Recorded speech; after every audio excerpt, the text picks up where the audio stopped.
Hello प्यारे बच्चों, कैसे हो आप सभी। उम्मीद करते हैं स्वस्थ होंगे, मस्त होंगे और अपनी स्टडी में जोरदार तरीके से लगे होंगे। दोस्तों, आज की वीडियो में मैं आपको त्रिकोणमिति के अनुप्रयोग का उदाहरण नंबर 7 को बहुत ही सिंपल तरीके से इस वीडियो में सॉल्व करने वाले हैं। फ्रेंड्स, ये क्वेश्चन बोर्ड की दृष्टि से वेरी वेरी इम्पोर्टेंट है। तो चलिए फ्रेंड्स, आज की वीडियो बिना किसी देरी के स्टार्ट करते हैं। तो गैस, वीडियो में आगे बढ़ने से पहले यदि आप चैनल पर फर्स्ट टाइम आए हैं तो चैनल को सब्सक्राइब करें और अपने दोस्तों के साथ ज़्यादा से ज़्यादा शेयर करें। प्यारे बच्चों, किसी भी क्वेश्चन को सॉल्व करने का सबसे बेस्ट मेथड होता है कि सबसे पहले क्वेश्चन को ध्यानपूर्वक पढ़ना। जी हाँ दोस्तों, आप सही सुन रहे हैं कि सबसे पहले क्वेश्चन को आपको ध्यानपूर्वक रीड करना है और क्वेश्चन की डिमांड समझना है। आखिर क्वेश्चन आपसे क्या कहना चाहता है, क्वेश्चन की मीनिंग क्या है।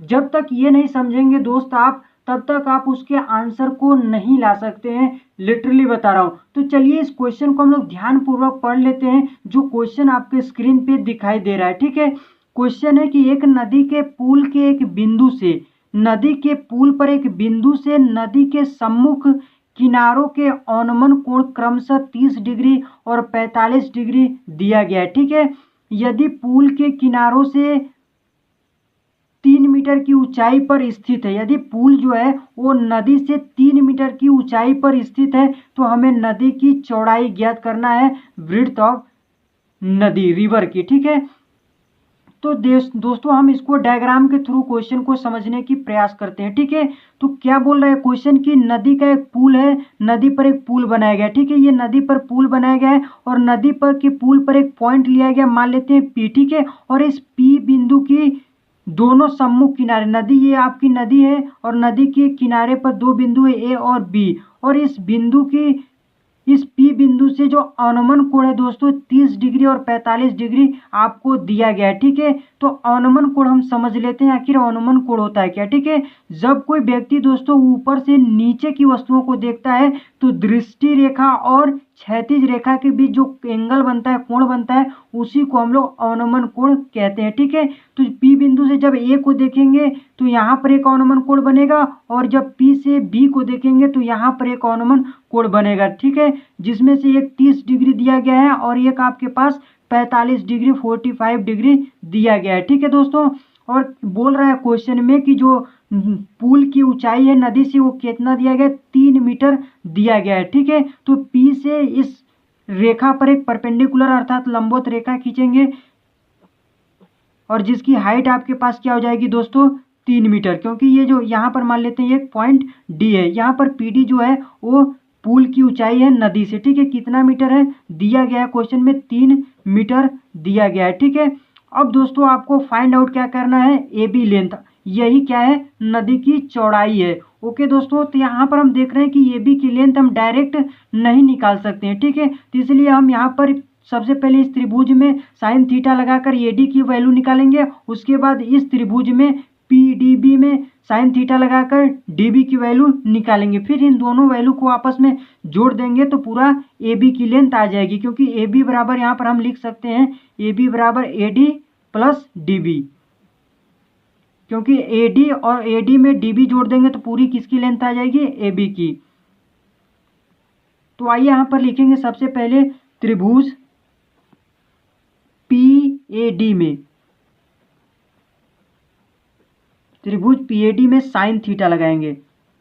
साइन थीटा कितना है दोस्तों, यहाँ पर देख रहे हैं ये जब 30 डिग्री है तो ये भी 30 डिग्री होगा, किससे, एकांतर कोण से। ठीक है, उसी प्रकार ये 45 डिग्री है दोस्तों, तो ये भी आपका क्या हो जाएगा, 45 डिग्री हो जाएगा एकांतर कोण से। ठीक है, इसमें साइन थीटा लगाएंगे तो साइन 30 डिग्री बराबर, इसका फॉर्मूला होता है साइन थीटा का होता है लंब बटा आधार, तो लंब इसके लिए क्या हो जाएगा, ये हो जाएगा 3 मीटर, लंब बटा आधार, आधार कितना हो जाएगा, ए डी।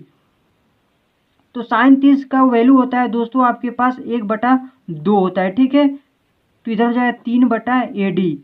अब क्रॉस मल्टीप्लाई करेंगे तो AD का मान हो जाएगा आपके पास 3 दूनी के 6 मीटर। अब दोस्तों क्या करेंगे, त्रिभुज PDB में साइन थीटा लगाएंगे। ठीक है, तो यहाँ पर लिखेंगे त्रिभुज PDB में, तो PDB में साइन थीटा लगाएंगे तो साइन थीटा यहाँ पर थीटा की जगह क्या है, 45 डिग्री, तो साइन 45 डिग्री बराबर लंब बटा आधार होता है। ठीक है, तो इसके लिए लंब का काम क्या करेगा, थीटा की जस्ट सामने वाली भुजा अर्थात पीडी जो कि 3 मीटर दिया गया है बटा आधार, आधार क्या है इसके लिए डीबी है। साइन 45 डिग्री का मान होता है दोस्तों 1/√2।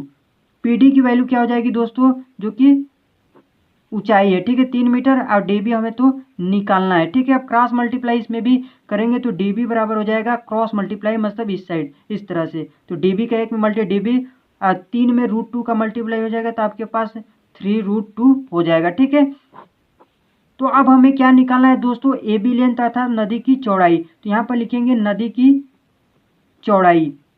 नदी की चौड़ाई क्या है दोस्तों, यहाँ पर ए बी है। क्या है, ए बी, और ए बी को हम क्या लिख सकते हैं, A D plus D B. A D कितना है दोस्तों, अभी हम लोग निकाल लिया 6 मीटर। ठीक है, अब प्लस डी बी कितना है आपके पास 3√2। अब यहाँ से करेंगे दोस्तों, आप क्या करेंगे, कॉमन करेंगे। क्या कॉमन हो रहा है, 3 कॉमन हो रहा है, तो 3 को कॉमन कर लेंगे। तो कॉमन करना मतलब कि डिवाइड मारना, तो 3 से इसमें 6 में भाग लगेंगे तो 2 बार में कटेगा, फिर यहाँ पर आपके पास बचेगा √2। ठीक है, तो यही इतना मीटर दोस्तों नदी की चौड़ाई आ जाएगी। तो उम्मीद करते हैं दोस्तों ये क्वेश्चन आपको पूरी तरीके से क्लियर हो गया होगा। फिर भी यदि कहीं डाउट होगा तो आप हमें कमेंट कर सकते हैं। तो तब तक के लिए फ्रेंड्स इस वीडियो में इतना है, मिलते हैं नेक्स्ट क्वेश्चन के साथ। Love you, bye bye.